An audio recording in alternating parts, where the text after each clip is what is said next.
तमाम मेहनतकश आवाम को और प्यारे बच्चों को मैं अपना क्रांतिकारी सलाम पेश करता हूं। आपको जय भीम और लाल सलाम करता हूं।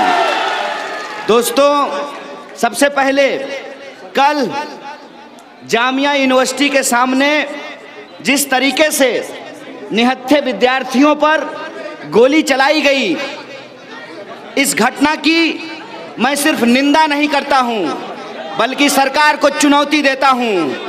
ऐ सरकार, तुम्हारे दिल में नाथूराम बसता है, हमारे दिल में गांधी बसते हैं। देखते हैं तुम कितना गोलियां चलाओगे। तुम्हारी गोलियां खत्म हो जाएगी, हमारे सीने नहीं खत्म होंगे, इस बात को याद रखना। मैं सरकार को कहना चाहता हूं कि आपने जिस तरीके का माहौल इस देश के भीतर पैदा किया है, जिस तरीके से आपने अशफाक उल्लाह खान और राम प्रसाद बिस्मिल की दोस्ती को तोड़ने की कोशिश की है, जिस तरीके से आपने इस देश में गंगा जमुनी तहजीब के ऊपर हमला किया है, याद रखिएगा हम भारत के लोग हैं और भारत के लोगों को ईद मनाने में भी समस्या नहीं है और दिवाली मनाने में भी समस्या नहीं। इस बात को याद रखिएगा। इस बात को याद रखिएगा कि यह ऐसा देश है जो हिंदुओं का सबसे बड़ा महाकाव्य महाभारत, उस महाभारत की पटकथा एक मुसलमान राही मासूम रजा के द्वारा लिखी गई थी। इस बात को याद रखिएगा। इस बात को याद रखिएगा कि यह ऐसी धरती है जहां गाना एक मुसलमान लिखता है, गाता एक मुसलमान है, उसका संगीत एक मुसलमान देता है, वो बजता हिंदुओं के मंदिरों में है। इस बात को याद रखिएगा। इस बात को आप याद रखिएगा कि ऐसी धरती है जिस धरती ने अंग्रेजों को भारत माँ के 4 सिपाही हिंदू मुस्लिम सिख ईसाई का नारा देकर के भगाया था। आज हमने गोपालगंज में एक बड़ी अजीब चीज देखी। हमने देखा कि इस देश में जो संविधान बचाने के लिए निकले हैं उनके हाथों में तिरंगा झंडा है और जो लोग संविधान पे हमला कर रहे हैं उनके हाथों में भाजपा का झंडा है। और जो लोग भाजपा का झंडा उठा करके कह रहे हैं कि इस कानून का विरोध करने वाले देश विरोधी हैं, तो मैं उनको बता देता हूं, दोस्त, तुम्हारे अंदर मोदी जी के लिए प्यार है, इससे हमको कोई दिक्कत नहीं है। तुम अगर मोदी जी को दिल दे दिए हो, इससे भी हमको कोई दिक्कत नहीं है। लेकिन अगर तुम्हारे पास दिमाग है तो जरा सोच करके देखना कि तुम क्या कर रहे हो। अगर तुम्हारे अंदर दिमाग है तो तुम इस बात पे विचार करके देखो कि लोकतंत्र का क्या मतलब होता है। लोकतंत्र का मतलब यह होता है कि लोकतंत्र के भीतर जो जनता है वो सरकार को चुनती है और चुनी हुई सरकार अगर कोई जन विरोधी नीति लेकर के आती है, अगर कोई जन विरोधी कानून बनाती है, तो उसका विरोध करना देशभक्ति है, उसका समर्थन करना देशभक्ति नहीं है। इस बात को याद रखना। तुमने वोट दिया है सरकार को, तुम सरकार को वोट देते हो, इस बात में कोई दिक्कत नहीं है। लेकिन तुमको जो वोट देने का अधिकार है, तुमको जो सरकार चुनने का अधिकार है, ये सरकार चुनने का अधिकार तुमको इस देश का संविधान देता है, इस देश का कानून देता है। इस बात को याद रखना। और इस देश का संविधान क्या कहता है? इस देश का संविधान कहता है, इस देश के संविधान की प्रस्तावना का पहला लाइन कहता है, हम भारत के लोग। और जब हम कहते हैं हम भारत के लोग, तो हम ये नहीं कहते हैं कि हम गोपालगंज के, हम बेगूसराय के, हम बिहार के, हम बंगाल के। हम कहते हैं हम भारत के लोग। जब हम कहते हैं हम भारत के लोग, तो ये नहीं कहते हैं हम मुसलमान, हम हिंदू, हम सिख, हम ईसाई। हम कहते हैं हम भारत के लोग। और ये जो हम भारत के लोग हैं, उसकी संकल्पना ये है कि भारत के भीतर रहने वाला कोई भी इंसान, चाहे वो मंदिर जाता हो या मस्जिद जाता हो, कोई भी इंसान चाहे वो गुरुद्वारा जाता हो या बौद्ध मठों में जाता हो, इस बात की है कि धीरे धीरे जो हमारी संविधान की सबसे खूबसूरत चीज है, उस खूबसूरती को खत्म करने का प्रयास किया जा रहा है, उसको बदसूरत बनाने का प्रयास किया जा रहा है। आप सोच करके देखिए, आप इस पे विचार करके देखिए। ये कहते हैं कि CAA नागरिकता देने के लिए है। आप यहाँ जो बैठे हुए लोग हैं, जहाँ तक मेरी आवाज पहुँच रही है, आप बताइए कि हम में से कोई भी किसी को नागरिकता देने के खिलाफ है क्या? कोई नागरिकता देने के खिलाफ है क्या? अगर भारत में कोई शरण मांगता है उस शरण के खिलाफ है क्या? अगर हमारे कानून और संविधान में भरोसा दिखाता है तो उसको नागरिक बनाने के खिलाफ है क्या? ये झूठ बोल रहे हैं, ये झूठ बोल रहे हैं कि सीएए का विरोध करने वाले नागरिकता देने के खिलाफ हैं। सीएए का विरोध करने वाले नागरिकता देने के खिलाफ नहीं है, बल्कि नागरिकता छीनने के खिलाफ है। इस बात को आप अपने दिमाग में डाल लीजिए। अब ये कहते हैं कि सीएए से नागरिकता नहीं छीनी जाएगी, तो मैं एक सच आप लोगों को बता देता हूं, और मैं एक साधारण आदमी हूं, मैं मोटा भाई की तरह झूठ बोलने वाला आदमी नहीं हूं। मुझे झूठ बोल करके इस देश का गृह मंत्री बन करके और अपना बेटा जो मेरा ही फोटोकॉपी होगा उसको बीसीसीआई का सेक्रेटरी मुझे नहीं बनाना है। मैं ये सच खुले में बोल रहा हूं, आपके सामने बोल रहा हूं और इनको ललकारता हूं। है तुम में हिम्मत तो हमारे सच को झूठ साबित करो, और अगर मैं गलत बोल रहा हूं तो मेरे खिलाफ मुकदमा करो, मुझे जेल में डालो। सच ये है कि इनको सीएए लाने की जरूरत नहीं थी। अरे जब आपका पेट खराब नहीं होता है तो आप बिना मतलब का हाजमोला थोड़ी खाते हैं। इनको सीएए लाने की जरूरत क्यों पड़ी? इनको सीएए लाने की जरूरत इसलिए पड़ी कि जब आसाम में एनआरसी की फाइनल लिस्ट जारी की गई तो उस फाइनल लिस्ट में 19 लाख लोगों का नाम बाहर कर दिया गया। इनके कैलकुलेशन के हिसाब से 19 लाख में से 15 लाख मुसलमानों का नाम होना चाहिए था, लेकिन इनका कैलकुलेशन उल्टा हो गया। हुआ यूं कि उस 19 लाख में से 15 लाख गैर मुसलमानों का नाम एनआरसी लिस्ट से काट करके बाहर कर दिया गया। और जब गैर मुसलमानों का नाम एनआरसी लिस्ट से काट करके बाहर कर दिया गया, तब आसाम के मुख्यमंत्री ने इनको फोन करके कहा कि ए मोदी जी, ए अमित शाह जी, आप क्या कर रहे हैं? अगर हिंदुओं का नाम काट करके बाहर कर दिया जाएगा तो आप नकली हिंदू सम्राट कैसे बन करके अपना पोस्टर लगवाएंगे? इसीलिए इन्होंने कहा कि एक नया कानून लेकर के आते हैं, और ये सीएए लेकर के आए। और सीएए में इन्होंने कहा कि मुसलमान को छोड़ करके बाकी लोगों को नागरिकता दे देंगे। ये असल खेल नहीं है। असल खेल ये है कि जब आसाम में एनआरसी की लिस्ट जारी हुई तो 19 लाख में से 15 लाख गैर मुसलमानों का नाम बाहर हुआ। अगर पूरे देश में एनआरसी लागू होगा तो अंदाजा लगाइए कि कितने करोड़ गैर मुसलमानों का नाम एनआरसी से बाहर होगा। इस बात का आप अंदाजा लगा लीजिए। इसीलिए हिंदुओं के मन में ये भ्रम डालने के लिए ये सीएए का कानून लेकर के आए कि देखो तुम चिंता मत करो, पूरे देश में जब एनआरसी लागू होगा, अगर तुम्हारा नाम कन्हैया है तो तुम टेंशन मत लो, तुमको सीएए के तहत हम नागरिकता दे देंगे। मेरा सवाल है सरकार से कि हम कन्हैया हैं, सीएए के तहत आप हमको नागरिकता दे देंगे एनआरसी से नाम कटने के बाद, लेकिन आप ये बताइए कि हमारा जो बाप दादा का जमीन है वो हम कैसे साबित करेंगे कि वो हमारी जमीन है? क्योंकि उसको साबित करने के लिए हमको भारतीय साबित करना पड़ेगा। ये बात सबसे खतरनाक चीज है। और सीएए के तहत नागरिकता तो आपको तब दी जाएगी ना जब आपका नाम एनआरसी से काटा जाएगा, तो आप 6 साल का इंतजार करेंगे, 6 साल का। और हम लोग 5 साल हो गए हैं, 6ठा साल चल रहा है, इंतजार कर रहे हैं, अभी तक हमारे खाते में 15 लाख रुपया नहीं आया है। लोगों को 2 करोड़ नौकरी नहीं मिली है। तो मैं सरकार से सवाल पूछना चाहता हूं, अरे झूठा है? जो सरकार हमारे खाते में 15 लाख रुपया नहीं पहुंचाई, नौजवानों के लिए 2 करोड़ नौकरी नहीं पैदा की, महिलाओं पे होने वाले अत्याचार और बलात्कार को नहीं रोका, किसानों की आत्महत्या नहीं बंद की, जवानों की शहादत को नहीं रोक पाए, वो सरकार हम लोगों को 6 साल में नागरिकता दे देगी? ये हमको बेवकूफ बना रहे हैं। असल मसला ये है कि पूरे देश में एनआरसी और एनपीआर करके इस देश के जो गरीब लोग हैं, जिनका कागज पत्र ठीक नहीं होता है, पहले उनका नाम एनआरसी से बाहर किया जाए, फिर उनकी जमीन जायदाद और उनका वोट देने का अधिकार उनसे छीन लिया जाए। ये असल साजिश है।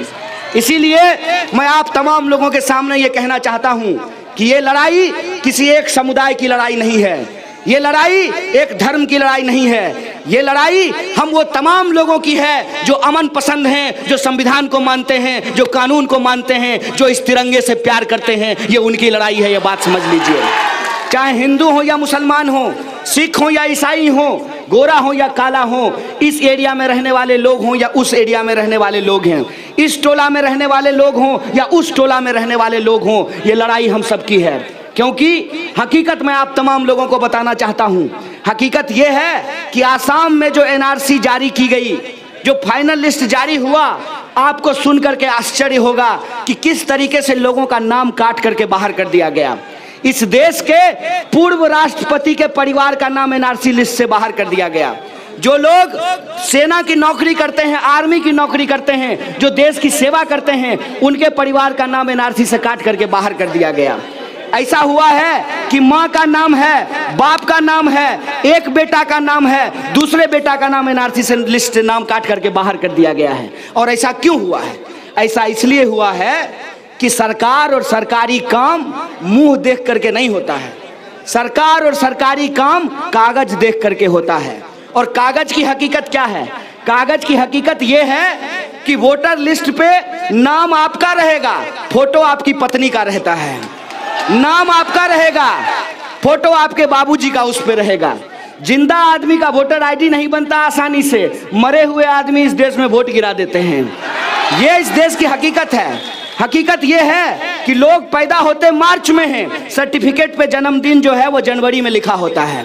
हकीकत ये है कि आपके एक कागज में आपके नाम का स्पेलिंग कुछ और होगा, दूसरे कागज में आपके नाम का स्पेलिंग कुछ और होगा। ऐसा होता है कि नहीं होता है?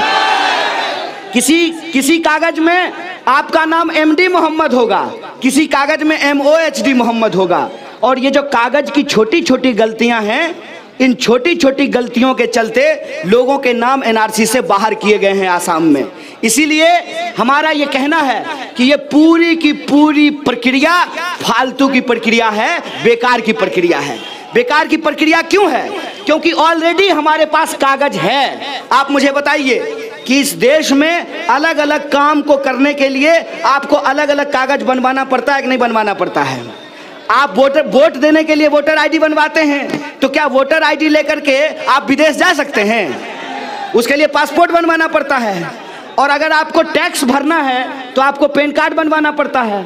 कॉलेज का आईडी लेकर के स्कूल में जा सकते हैं और स्कूल का आईडी लेकर के कॉलेज में जा सकते हैं। तो जब हर काम के लिए हमारी आईडी बनाई जाती है और आधार कार्ड भी इस देश में बनाया गया है, तो ये अलग से NPR और NRC करने का जरूरत क्यों है? जरूरत इसलिए है कि इस देश में जो अर्थव्यवस्था की हालत है, जिस तरीके से इन्होंने 5 ट्रिलियन का वादा किया था और GDP 5% पे चली गई है, तो जनता का ध्यान भटकाने के लिए इस तरह का प्रक्रिया को ये लोग देश के भीतर कर रहे हैं। जैसा अंग्रेजों ने हमारे साथ किया था। अंग्रेज क्या करते थे? अंग्रेज हमारे किसानों को लूटते थे, हमारे मजदूरों को लूटते थे। हमारे ही देश में रेस्टोरेंट के बाहर लिख करके रखते थे कि भारतीय और कुत्तों को रेस्टोरेंट में नहीं जाने दिया जाएगा। हमारा ही देश, हमारी ही मिट्टी, हमारा ही घर, और हमको ही जाने की इजाजत नहीं थी। हम लोग अभी चंपारण से आ रहे हैं। चंपारण में गांधी जी कौन सा आंदोलन करने के लिए आए थे? चंपारण में गांधी जी जो नील की खेती करवाई जाती थी अंग्रेजों के द्वारा, जो किसानों का अत्याचार किया जाता था किसानों के ऊपर, उसके खिलाफ गांधी जी ने आंदोलन शुरू किया था। और आज फिर से अंग्रेजों की नीति पे चलने वाली एक सरकार दिल्ली में बैठी है। तो हम सरकार को कह देना चाहते हैं कि सरकार, अगर तुम जनरल डायर बनने के लिए तैयार हो तो हम भगत सिंह की तरफ फांसी पर चढ़ने के लिए तैयार हैं। इस बात को याद रखना, इस बात को याद रखना कि अगर तुमने अपने वादे से जिस तरीके से इस देश को गुमराह किया है, तुम गुमराह करोगे तो हम घर घर जा करके, मोहल्ले मोहल्ले जा करके, पूरा देश घूम करके अपनी देश की जनता को बताएंगे कि यह देशवासियों, ये जो लुटेरी सरकार है इसको हमको हराना है और संविधान को जिताना है, संविधान को बचाना है। बोलिए बचाना है कि नहीं बचाना है? बोलिए आप किसको मानते हैं, गांधी को कि गोडसे को? अगर गांधी को मानते हैं और आपके हाथ में तिरंगा है तो अपने दिमाग में आप डाल लीजिए कि जिस तरीके से अंग्रेजों ने इस देश में हिंदू मुसलमान करके इस देश की जनता को गुमराह करके दंगे फैला करके हमारे ऊपर राज किया था, उसी तरीके से अंग्रेजों के ये चमचे देश में हिंदू मुसलमान करके दंगे फैला करके हमारे ऊपर राज करना चाहते हैं। तो हम इनको बता देंगे कि हिंदू मुस्लिम सिख ईसाई आपस में है भाई भाई, लड़ाई हम नहीं होने देंगे। ये संकल्प हम लोगों को लेना पड़ेगा। हमको ये समझना पड़ेगा कि असली खेल कहां पे चल रहा है, असल खेल हो कहां पे रहा है। असल खेल हो रहा है कि दिन रात टीवी में हिंदू मुसलमान चल रहा है। दिन रात टीवी में हिंदू मुसलमान क्यों चल रहा है? दिन रात टीवी में हिंदू मुसलमान इसलिए चल रहा है कि जब खेत में मर रहा हो किसान, सीमा पे शहीद हो रहा हो जवान, तो ये लाजिम है कि टीवी पे चले हिंदू और मुसलमान। इसीलिए कि आप अपने हाथ में रॉड ले लें, आप अपने हाथ में बंदूक ले लें, एक दूसरे ऊपर गोलियां चलाते रहें और ये अपने बेटा को बीसीसीआई का सेक्रेटरी बना दें, ये अपने बेटा को मंत्री बना दें, ये अपने बेटा को विधायक बना दें, ये अपने बेटा को नेता बना दें और आपको ये दंगाई बनाना चाहते हैं। तो मैं खास करके इस देश के जो बहुसंख्यक समुदाय के लोग हैं, मेरा नाम कन्हैया है, मैं उनसे कहना चाहता हूं कि दोस्त एक बार सोच करके देखो, दिल दे दिए हो तो दिल का कोई हिसाब नहीं होता है। कहते हैं ना, दिल आया गधी पे तो परी का क्या करें। तुम दिल दे दिए हो, उस पे हम सवाल नहीं करना चाहते हैं। होता है ना कि जब नौजवान को किसी लड़की से मोहब्बत हो जाए, किसी लड़की को किसी लड़के से मोहब्बत हो जाए, तो माँ बाप जब उसको समझाते हैं कि बेटा प्यार वार अपनी जगह पे है, थोड़ी पढ़ाई भी कर लो, अगर पढ़ाई नहीं करोगे तो नौकरी नहीं मिलेगी, और नौकरी नहीं मिलेगी ना तो प्यार जो है वो खिड़की से कूद करके बाहर चला जाएगा। यह बात कई बार हमको समझ में नहीं आती है क्योंकि हम दिमाग नहीं लगाते हैं, दिल लगा बैठे हैं। तो जो लोग दिल लगा बैठे हैं, मैं उनसे यही कहना चाहता हूं कि दोस्त, दिल भी अगर धड़कता रहे, इसके लिए पेट में अनाज का होना बहुत जरूरी है। और पेट में जो अनाज पहुंचाने वाले किसान हैं, उनकी हालत के बारे में तुम जान लो। अगर तुम देश बचाना चाहते हो तो तुमको किसानों के बारे में सोचना चाहिए। अगर तुम देश से प्यार करते हो तो तुमको मजदूरों के बारे में सोचना चाहिए। अगर तुम देश से प्यार करते हो तो तुमको अपने देश की यूनिवर्सिटी और कॉलेज से भी प्यार करना चाहिए। क्या स्थिति की गई है इस देश में? 12,000 किसानों ने आत्महत्या की है। सरकारी आंकड़ा कहता है, हम अखबार नहीं निकालते हैं, हमारे घर में अखबार नहीं छपता है। अखबार में निकला है कि पिछले 5 साल में 3 करोड़ 16 लाख लोगों की नौकरियां चली गई है। आप देख लीजिए कि 45 साल में देश में सबसे ज्यादा बेरोजगारी हो गई है।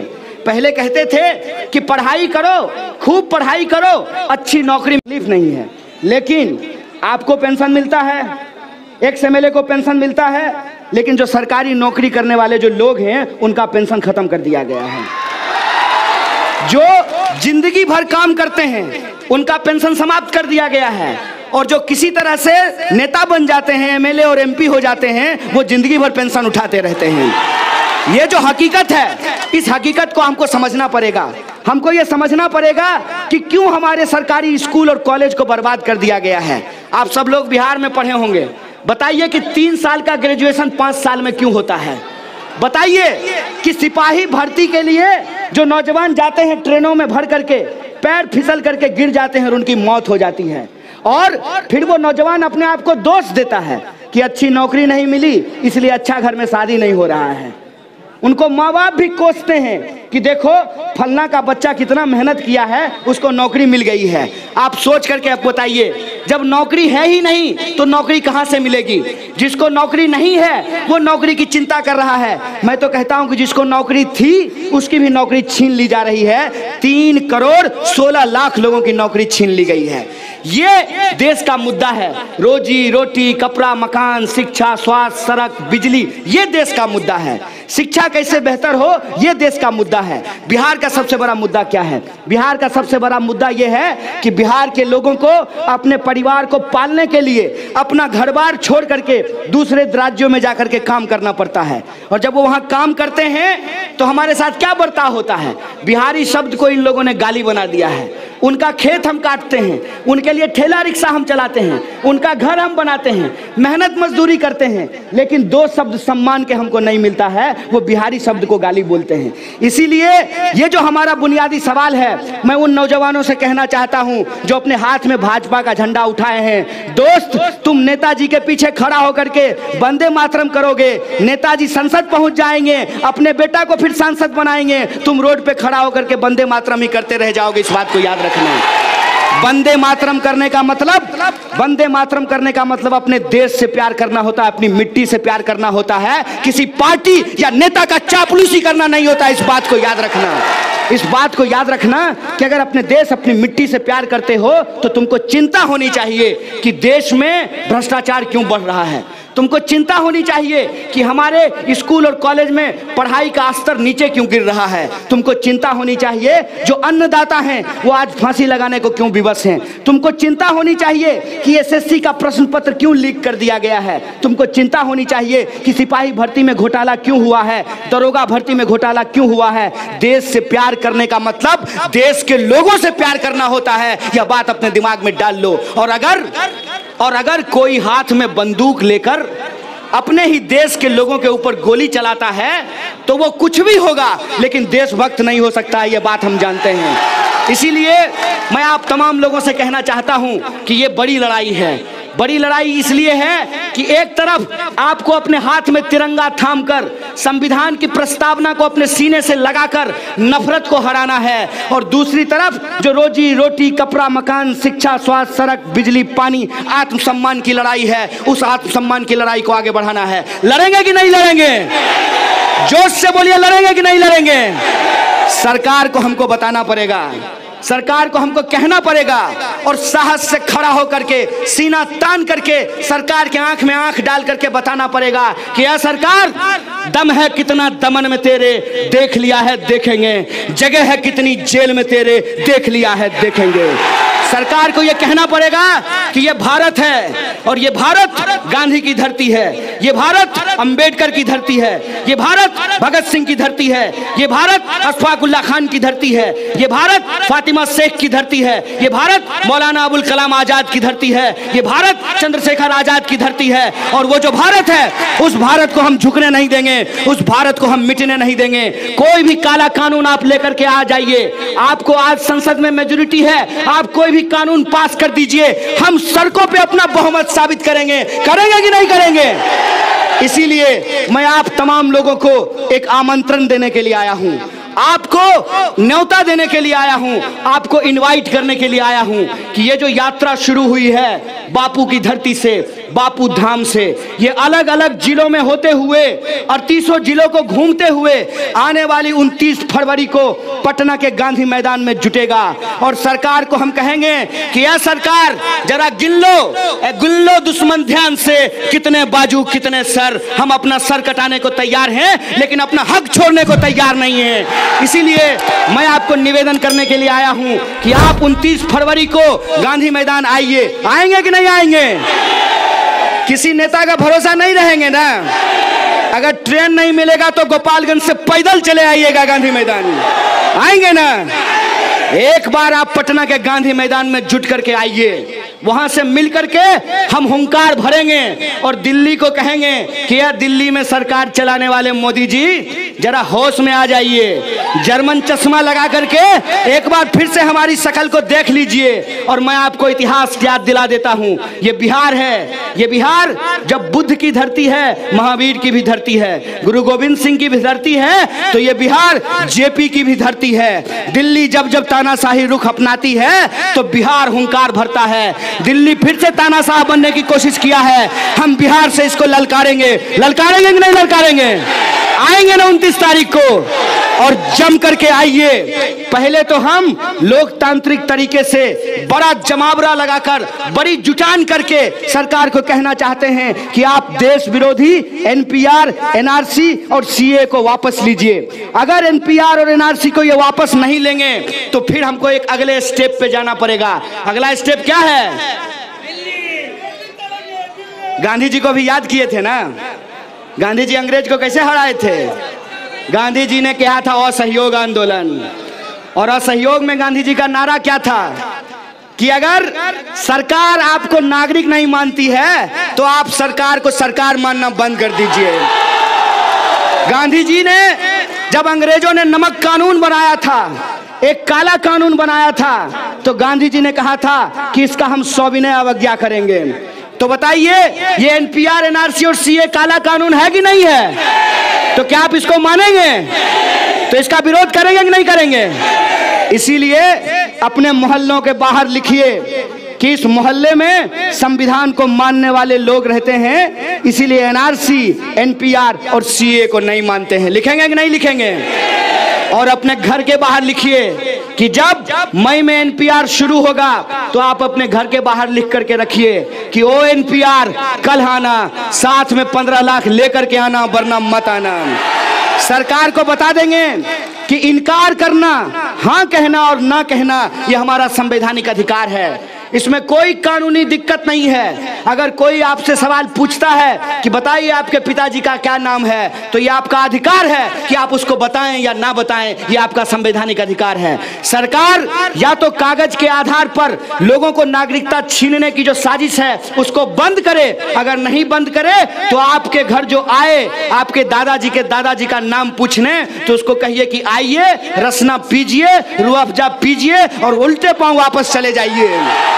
ये काम हम लोगों को करना पड़ेगा। करेंगे कि नहीं करेंगे? अगर आप करने के लिए तैयार हैं तो मैं आपको बता देता हूं, ये बोले हैं ना कि हम 1 इंच भी पीछे नहीं हटेंगे, बोला है ना मोटा भाई? अरे 1 इंच तो क्या, अमित शाह तुमको वहीं भागना पड़ेगा जहां नित्यानंद भाग करके गया है, कैलासा। इस बात को याद रखना। अंग्रेजों को भी लगता था कि वो भारत छोड़ करके नहीं जाएंगे, छोड़ करके गए कि नहीं गए? अगर भारत में रहोगे तो भारत के हिसाब से रहोगे, और भारत का हिसाब ये है कि हम भारत के लोग हैं, हम धर्म के आधार पर कोई भेदभाव बर्दाश्त नहीं करेंगे। ये मान करके रहोगे।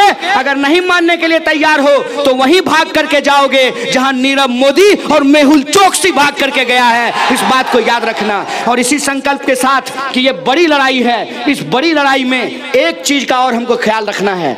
अगर हमारे हाथ में तिरंगा है, अगर हम अपने सीने से अंबेडकर और गांधी की तस्वीर लगाते हैं, अगर हमारे मन में भगत सिंह का सपना है, तो एक बात को याद रखिएगा, किसी भी सूरत में हमको इस आंदोलन में किसी भी हिंसा को बर्दाश्त नहीं करना है। इसीलिए एक चीज अपने दिमाग में रखिएगा, don't be silent, don't be violent. हम लोगों को वायलेंट नहीं होना है, क्योंकि हिंसा वो करते हैं जिनको अपने तर्क पे ताकत नहीं होता है, जिनको अपने तर्क पे भरोसा नहीं होता है। हमको हिंसा करने का जरूरत नहीं है। हम तो अमित शाह को मुंह से ही चिढ़ा देते हैं, बोलिए पत्थर चलाने का क्या जरूरत है? ऐसे ही प्रधानमंत्री को तितकी लगना शुरू हो जाता है। बताइए इसमें हमको हिंसा करने का क्या जरूरत है? जब हमारे पास तर्क है और जब हमारे पास एकता है तो हमको हिंसा की जरूरत नहीं है, उनको हिंसा की जरूरत है। हम किसी भी सूरत में हिंसा को बर्दाश्त नहीं करेंगे। एक एक कदम चल करके, जैसे हमारे पुरखों ने अंग्रेजों से हमको आजादी दिलाई थी, उस आजादी को हम बचाएंगे। बचाएंगे कि नहीं बचाएंगे?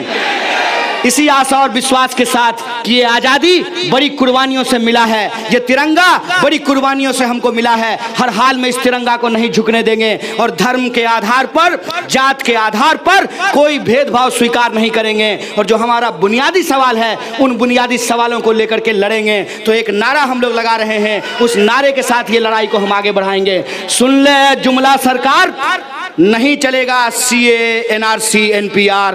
देश का युवा मांगे रोजगार, नहीं चलेगा सीए, एनआरसी, एनपीआर। ये नारा पसंद है ना? तो आप भी इस नारे को लगाया कीजिएगा। इन्हीं शब्दों के साथ कि आप लोग इतनी संख्या में आए, आपकी मोहब्बत आई मिली हमको, मैं शुक्रिया अदा करते हुए तमाम जो हमारे ऑर्गेनाइजर हैं उनको शुक्रिया अदा करते हुए, जो मीडिया के दोस्त हैं उनको शुक्रिया अदा करते अपनी बात को खत्म करता हूँ। शुक्रिया। इनकलाब जिंदाबाद, हमारी एकता जिंदाबाद। अच्छा नारा, अच्छा ठीक ठीक, आजादी का नारा सुनेंगे। ये जो बगल का एक राज्य है यूपी, हमारा पड़ोसी राज्य है, वहां का जो सीएम है ढोंगी, वो ढोंगी कहता है कि जो आजादी का बात करेगा उसके ऊपर देशद्रोह का मुकदमा करेंगे। ए गुलाम, तुम गुलाम हो, तुम गुलामी की बात करोगे। हम आजाद पैदा हुए हैं, आजाद मरेंगे, इसलिए हम आजादी की बात करेंगे। करेंगे कि नहीं करेंगे? और आजाद देश में आजादी की बात करना यह हमारा बुनियादी अधिकार है कि नहीं है? तो आपको भी आजाद देश में बची खुची समस्याओं से आजादी चाहिए?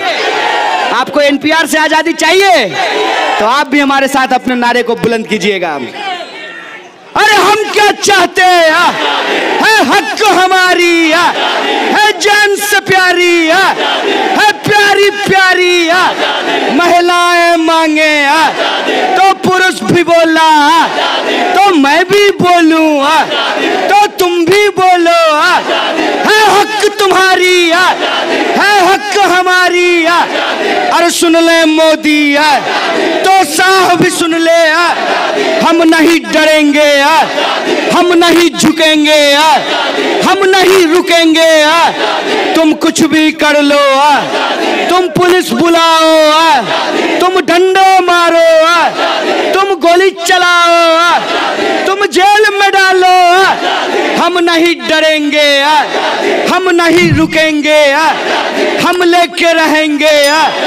आजाद देश में, आजाद देश में आजाद वाली, अशफाक वाली, तो बिस्मिल वाली, फातिमा वाली, तो फूले वाली, तो गांधी वाली, अंबेडकर वाली, अरे भगत सिंह की है हक तुम्हारी, है हक हमारी, है जान से प्यारी।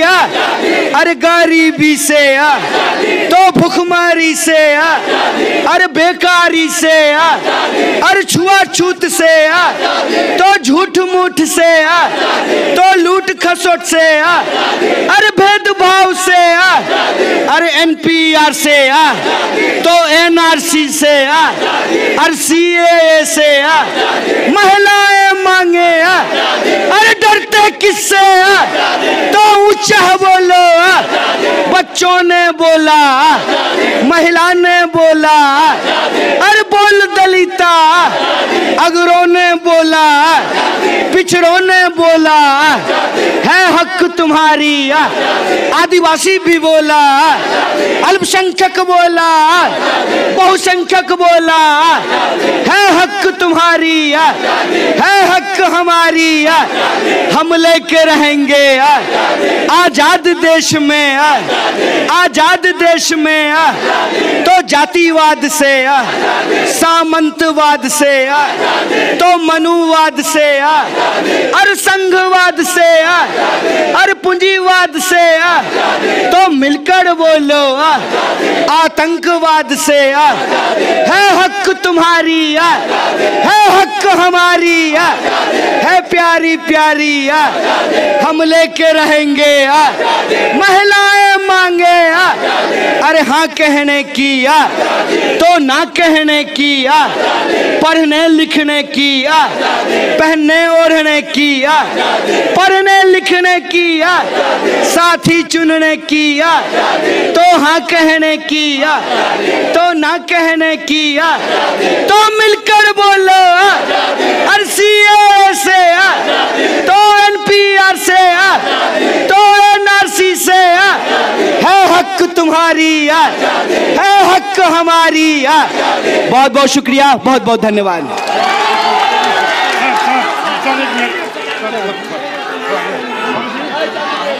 जय जय जय जय जय भीम, जय जय जय जय जय भीम, जय चौधरी जय भीम।